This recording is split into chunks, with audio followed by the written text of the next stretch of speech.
दोस्तों, अतुल्य भारत ज्योग्राफी के इस डिजिटल मंच पर मैं हंसराज चौधरी एक बार फिर से आपका स्वागत करता हूं। दोस्तों, आज का हमारा टॉपिक है समपटल सर्वेक्षण। भूगोल प्रायोगिक में ये एक बहुत महत्वपूर्ण टॉपिक है। इसमें से हमारे 5 अंक का तो लिखित में प्रश्न आता है और 6 अंक का हमारा सर्वे है, जिसमें से 4 अंक का तो जो हम सर्वे या सर्वेक्षण करते हैं वो है, और 2 अंक का उस सर्वेक्षण से संबंधित हमसे मौखिक प्रश्न पूछे जाएंगे। ठीक है, तो लगभग 11 अंकों का ये टॉपिक है। इसमें से हमें 5 अंक का तो लिखित परीक्षा में प्रश्न करना होता है और 6 अंकों का हमारा सर्वे है। तो समपटल सर्वेक्षण के बारे में जब हम बात करते हैं तो समपटल सर्वेक्षण इंग्लिश में इसे क्या कहा जाता है? Plane table survey. ठीक है, क्या होता है समपटल सर्वेक्षण? कि समपटल सर्वेक्षण या प्लेन टेबल सर्वेक्षण करने की एक विधि है। क्या है? जो ये प्लेन टेबल है, ये एक नाम है, किसकी विधि है? सर्वेक्षण या सर्वे करने की विधि है। कैसी विधि है? एक आलेखी विधि है। इसमें क्या होता है, हम इस प्लेन टेबल के माध्यम से क्या करते हैं, किसी भी स्थान का सर्वे करते हैं और उस सर्वे को करने के पश्चात उसका क्या बनाते हैं, एक आलेख बनाते हैं अथवा क्या बनाते हैं, वहां का चित्र बनाते हैं। तो देखिए, प्लेन टेबल सर्वेक्षण करने की एक आलेखी विधि है जिसमें सर्वेक्षण तथा का कार्य तथा प्लान की रचना दोनों प्रक्रियाएं साथ साथ संपन्न होती हैं। ठीक है, इसमें क्या करते हैं हम, एक प्लेन टेबल होती है उस पे सर्वे की क्रिया भी कर रहे हैं और सर्वे करते करते ही उसी स्थान पे क्या बनाते हैं, हम उसका आलेख भी बनाते हैं। तो प्लेन टेबल क्या है? सर्वे करने की एक आलेखी विधि है। इस शब्द पे ध्यान दीजिएगा, कैसी विधि है?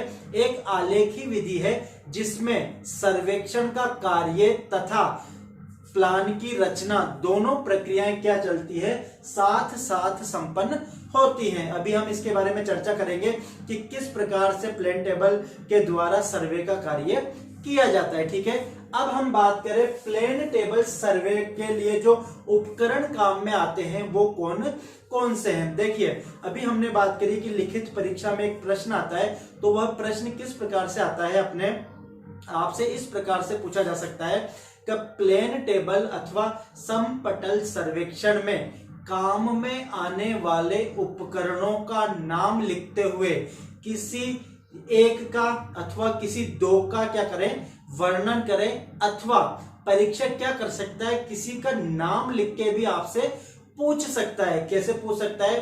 कि प्लेन टेबल सर्वे अथवा समपटल सर्वेक्षण में काम में आने वाले उपकरणों का नाम लिखते हुए आप इसे कह दें कि त्रिपाद स्टैंड का वर्णन कीजिए, या फिर प्लेन टेबल का वर्णन कीजिए, ट्रफ कंपास का वर्णन कीजिए। ठीक है, स्प्लिट लेवल, सर्वेक्षण दंड, फीता, जो भी उपकरण है किसी का नाम देके भी आपसे पूछ सकता है। यदि हमें प्रश्न में नाम देके नहीं पूछा है तो हम हमारी सुविधा के अनुसार जिसका वर्णन हमें अच्छी तरीके से आता है और जिसका वर्णन हम बहुत अच्छा कर सकते हैं उसका वर्णन कर सकते हैं। लेकिन अगर नाम देके पूछा जाता है तो हमें उसी का क्या करना पड़ता है, वर्णन करना पड़ता है। तो देखते हैं हम कि प्लेन टेबल सर्वेक्षण के अंतर्गत कौन कौन से उपकरण काम आते हैं। ठीक है, प्लेन टेबल सर्वेक्षण के उपकरण है, पहला है प्लेन टेबल तथा त्रिपाद स्टैंड। अभी हम इनको देख के समझेंगे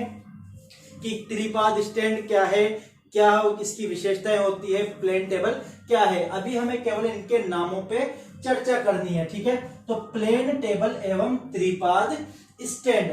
दूसरा है एलिडेड, जिसको हिंदी में क्या कहा जाता है, दर्श रेखक कहा जाता है। ठीक है, इसके अलावा है स्प्लिट लेवल, साहुल पिंड, साहुल कांटा, ट्रफ कंपास, जरीब एवं फीता, सर्वेक्षण दंड, जरीब के तीर, ड्राइंग के कागज, आलपिन और ड्राइंग उपकरण। ठीक है, आप लोगों ने जब स्कूल में सर्वे किया होगा तो आपने देखा होगा कि एक त्रिपाद 3 टांगों वाला स्टैंड है, उसके ऊपर हम क्या रखते हैं, टेबल रखते हैं। जो प्लेन टेबल होती है उसको उसके ऊपर रखा जाता है, उसे क्या कहा जाता है, प्लेन टेबल और त्रिपाद स्टैंड। ठीक है, दूसरा होता है एलिडेड या दर्श रेखक। एक धातु का क्या होता है, एलिडेड होता है, जिसमें से हम क्या करते हैं, वस्तु या फिर जो भी हमारा ऑब्जेक्ट होता है जिसको हमें आलेख में दिखाना है उसको हम क्या करते हैं, उसकी सहायता से देखते हैं। ठीक है। स्पिरिट लेवल क्या होता है, जिसके द्वारा हम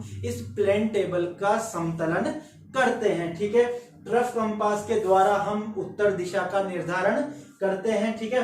फीते के द्वारा जो भी हमारा ऑब्जेक्ट है उसके मध्य की हम क्या मापते हैं, दूरी मापते हैं। इसके अलावा ड्राइंग का कागज है जो हम प्लेन टेबल के ऊपर बिछाकर जिसके ऊपर हम आलेख की रचना करते हैं वो होता है। ऑलपिन क्या होता है, जिसके चारों ओर हम लगा देते हैं ताकि जो हमारी ड्राइंग की शीट है वो उड़े ना।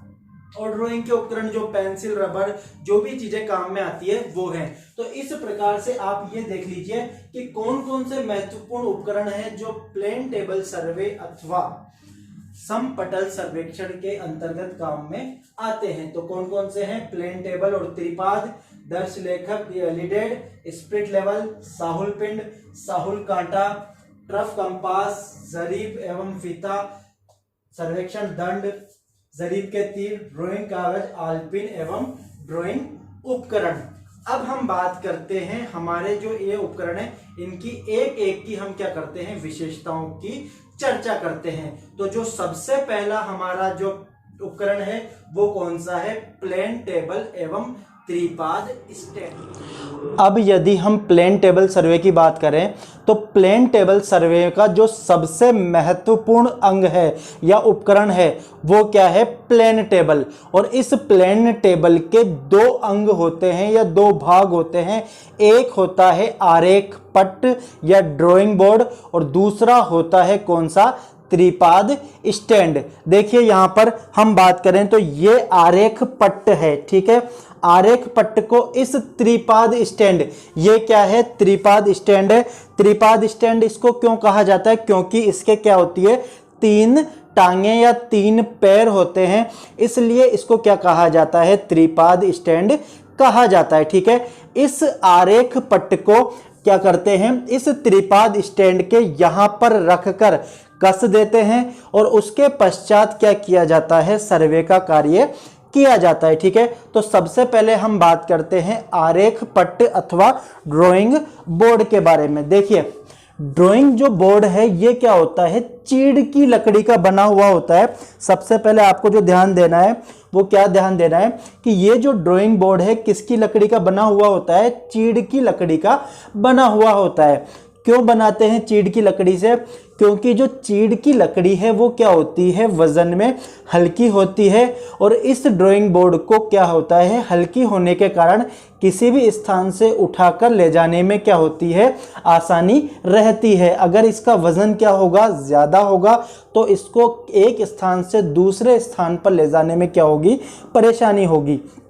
तो पहली चीज़ ध्यान दीजिए कि इस ड्राइंग बोर्ड या आरेख पट्ट को किसकी लकड़ी का बनाया जाता है, चीड़ की लकड़ी का बनाया जाता है और इसमें लकड़ी के 2.5 सेंटीमीटर मोटे तख्तों को जोड़ के बनाया जाता है। देखिए ये इसकी जो ये मोटाई है यहाँ पर ये लगभग कितनी होती है, 2.5 सेंटीमीटर की होती है और ये 2.5 सेंटीमीटर मोटे अलग अलग, यहाँ पे देखिए अलग अलग तख्तों को आपस में जोड़कर बनाया जाता है। ठीक है। और ये जो आरेख पट्ट है ये क्या होता है, भिन्न भिन्न आकार का हो सकता है, जैसे 40 गुणा 30 सेंटीमीटर, 75 गुणा 60 सेंटीमीटर। 75 गुणा 60 का मतलब है 75 सेंटीमीटर लंबाई और 60 सेंटीमीटर चौड़ाई। ठीक है। इसके अलावा 45 गुणा 45 का हो सकता है और 60 गुणा 60 का भी हो सकता है। अब इन चीड़ की लकड़ी के तख्तों को आपस में जोड़ने के पश्चात ये नीचे की तरफ देखिए दो, एक यहाँ इधर की तरफ और एक इधर की तरफ, ये दो क्या लगाए जाते हैं, इसमें सागवान के पट्टियां लगाई जाती है ताकि इससे क्या मिल जाए, इसको मजबूती मिल जाए। तो लकड़ी कौन सी है, आरेख पट्ट के लिए हमने कौन सी लकड़ी काम में ली, चीड़ की लकड़ी काम में ली जाती है और इसको मजबूती देने के लिए कौन सी, सागवान की लकड़ी की 2 पट्टियां इसमें नीचे लगाई जाती हैं। ठीक है। इसके बाद इन पट्टियों तथा पट्ट की निचली सतह पर खांचेदार धारियां बनी होती है जिससे तापमान के परिवर्तन का पट्ट के ऊपर कोई प्रभाव नहीं पड़ता है। इधर देखिए ध्यान से, आपको दिख रहा होगा कि ये जो पट्ट होता है इसमें नीचे की तरफ क्या बनी होती है, धारियां बनी होती है। ये धारियां क्यों बनी होती है, ताकि जो टेम्परेचर चेंज होता है, कम होता है या फिर ज्यादा होता है, इसका इस आरेख पट्ट के ऊपर ज्यादा प्रभाव नहीं पड़े। ठीक है, तो इसके ऊपर क्या बनी होती है, धारियां बनी होती है।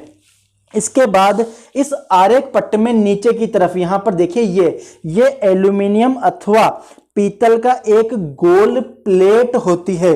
ठीक है, इसे क्या कहा जाता है, धुराग्र प्लेट कहा जाता है। ठीक है, इस धुराग्र प्लेट में ये देखिए जो छिद्र है, इसको उस पे किस पे, त्रिपाद स्टैंड पे रख दिया जाता है और उसके बाद इसको क्या किया जाता है, कसा जाता है। तो आपको यहाँ पे केवल कितना सा ध्यान देना है कि पहली चीज जो आरेख पट्ट होता है वो किसकी लकड़ी का बना हुआ होता है, चीड़ की लकड़ी का बना हुआ होता है। जब हमसे मौखिक या ओरल एग्जाम में होगा इसके रिलेटेड सर्वेक्षण के, तो एग्जामिनर हमसे पूछता है कि भाई ये जो चीड़ की लकड़ी का बना हुआ है, ये चीड़ की लकड़ी ही क्यों काम में लेते हैं, दूसरी लकड़ी सागवान की लकड़ी भी तो काम में ले सकते हैं, क्यों, क्योंकि सागवान की लकड़ी मजबूत होती है।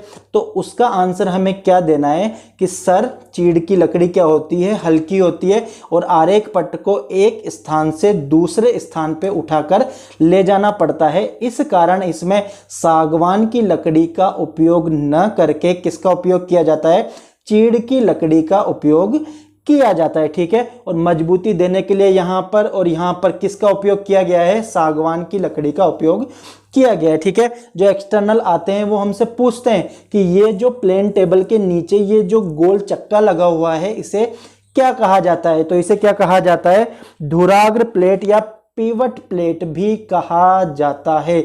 आप जब सर्वेक्षण करते हैं तो आपको जो ये उपकरण हम काम में ले रहे हैं इनके बारे में पूरा ज्ञान होना चाहिए कि किस उपकरण को क्या कहा जाता है और इसका क्या उपयोग होता है। ठीक है, तो इसको जो ये पीतल अथवा एल्यूमिनियम की लगी हुई होती है प्लेट के नीचे, इसे क्या कहा जाता है, धुराग्र प्लेट कहा जाता है। और ये क्या काम आती है, त्रिपाद स्टैंड में इस ड्राइंग टेबल या आरेख पट्ट को कसने के काम आती है। अब हम बात करते हैं त्रिपाद स्टैंड के बारे में। अब हम बात करते हैं त्रिपाद स्टैंड की। तो देखिए ये जो त्रिपाद स्टैंड है यह लगभग 1.5 मीटर, ठीक है, इसकी जो ये यहां से लेकर नीचे तक लंबाई है वो कितनी होती है, लगभग 1.5 मीटर लंबे त्रिपाद स्टैंड को कसकर काम में लिया जाता है। ठीक है, त्रिपाद स्टैंड की कितनी टांगें होती है, 3 टांगें होती है।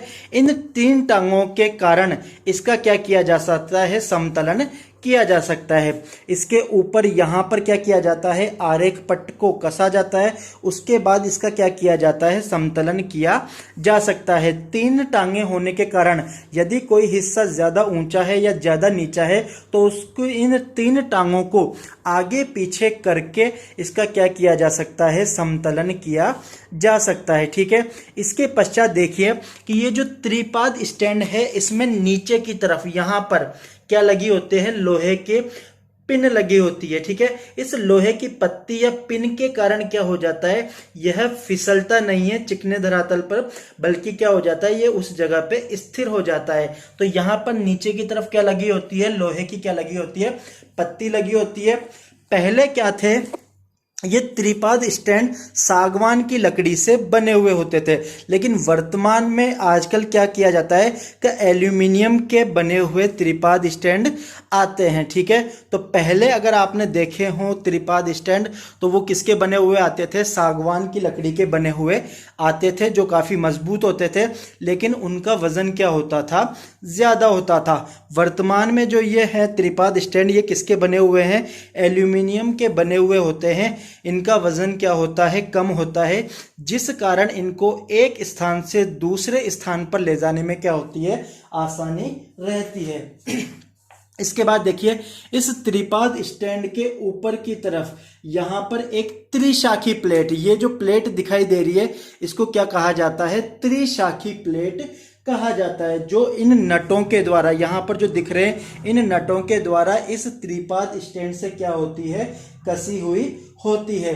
इस त्रिशाखी प्लेट के इस छिद्र में उस आरेख पट्ट की धुराग्र प्लेट को रखकर इस नट के द्वारा, नीचे देखिए ये जो नट है इसके द्वारा क्या कर देते हैं, उसको यहाँ पर कस देते हैं। इसको कसने से क्या होता है कि जो प्लेन टेबल है या फिर जो हमारा आरेख पट है वो क्या हो जाता है, स्थिर हो जाता है। ठीक है, तो जो हमने अभी बात करी प्लेन टेबल सर्वे के जो सबसे महत्वपूर्ण उपकरण है वो कौन से हैं, प्लेन टेबल। ठीक है, और इन प्लेन टेबल के अंतर्गत हम दो वस्तुओं या दो उपकरणों को शामिल करते हैं। एक हमने बात करी किसकी, ड्राइंग बोर्ड या फिर आरेख पट्ट की, और दूसरा हमारा है त्रिपाद स्टैंड। ठीक है, ड्राइंग बोर्ड के बारे में आप समझ ही गए होंगे कि चीड़ की लकड़ी का बना हुआ होता है, नीचे सागवान की लकड़ी लगी होती है और इसे क्या कहा जाता है, धुराग्र प्लेट कहा जाता है। इस धुराग्र प्लेट को यहाँ पर इस त्रिशाखी प्लेट पर रखकर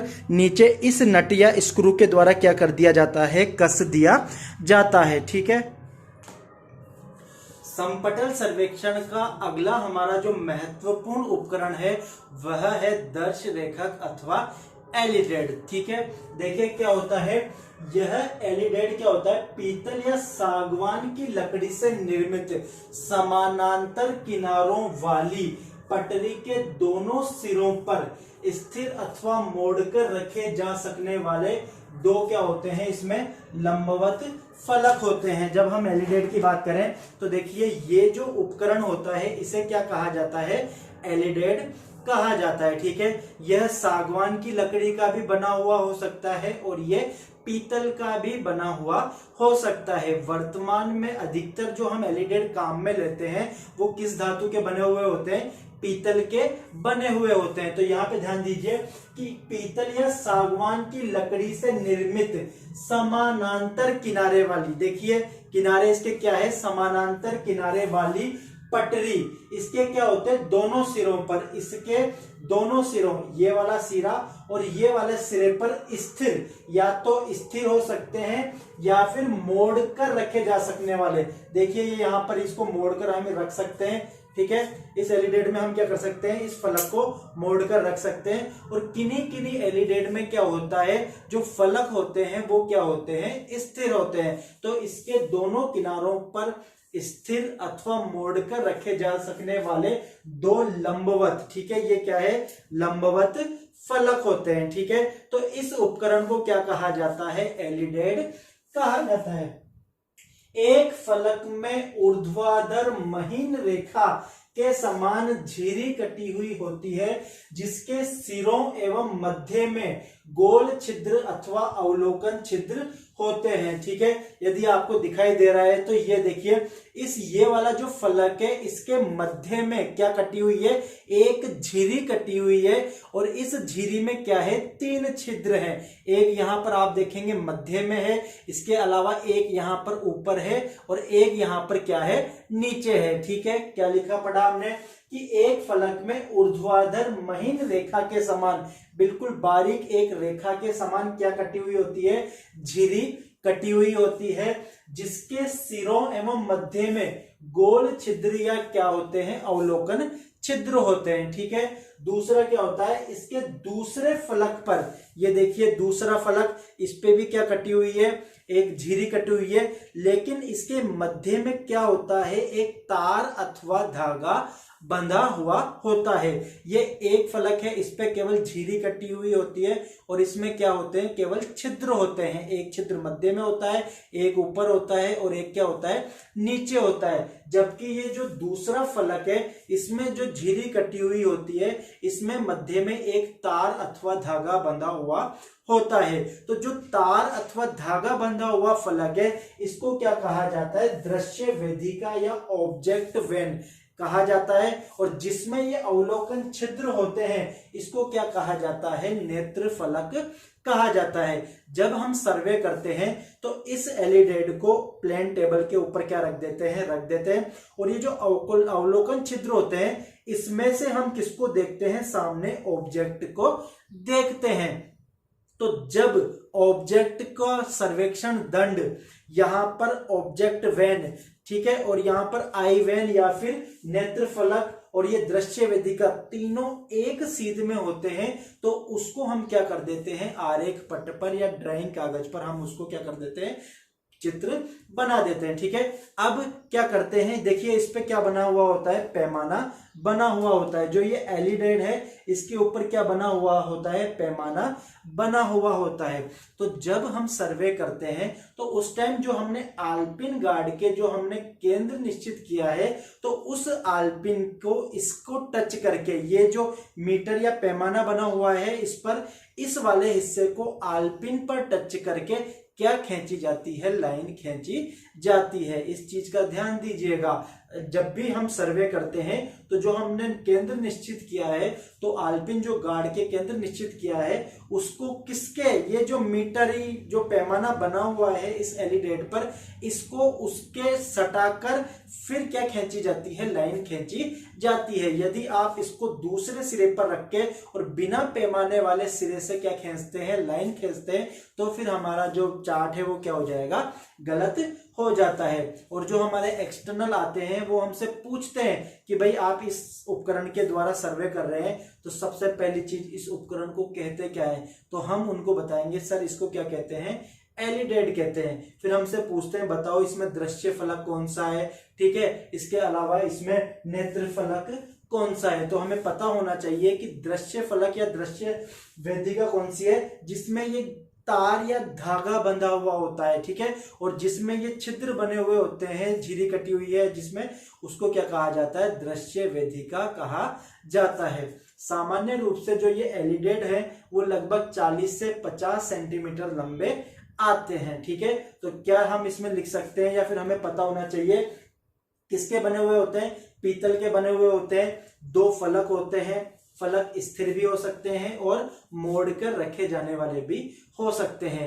एक फलक जिसमें झिरी कटी हुई होती है और छिद्र होते हैं उसको क्या कहा जाता है, नेत्र फलक कहा जाता है। और जो दूसरा फलक है जिसमें झिरी कटी हुई होती है और मध्य में क्या लगा होता है, धागा अथवा तार बंधा हुआ होता है, उसको क्या कहा जाता है, दृश्य वेदिका या फिर ऑब्जेक्ट वैन भी कहा जाता है।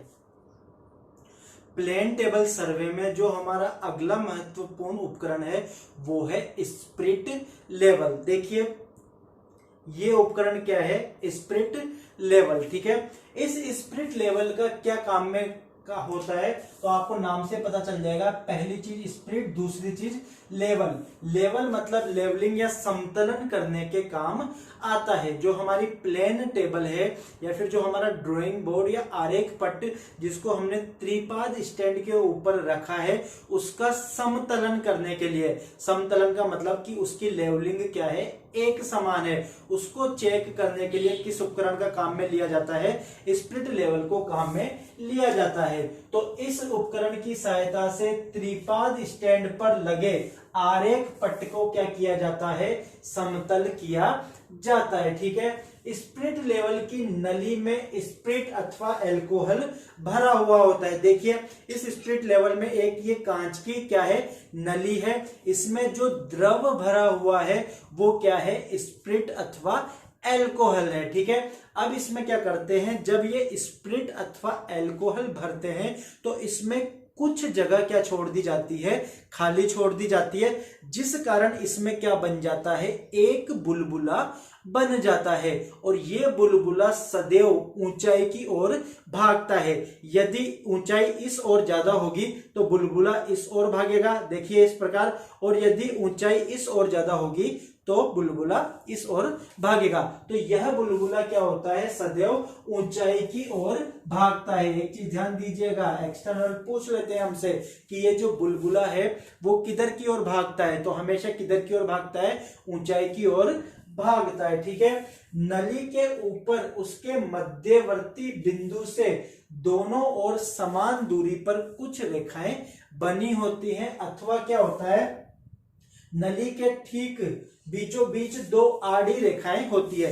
इस स्प्रिट लेवल में देखेंगे आप तो आपको दिखाई दे रहा होगा कि यहां पर क्या है, 2 आड़ी रेखाएं बनी हुई है। तो जब कभी भी ये जो बुलबुला है इन दोनों आड़ी रेखाओं के मध्य में आ जाएगा तो इसका मतलब क्या होगा कि स्पिरिट लेवल क्या दर्शा रहा है कि जो हमारा त्रिपाद स्टैंड और जो आरेख पट्ट है वो क्या है, समतलन अथवा लेवलिंग की दशा में है।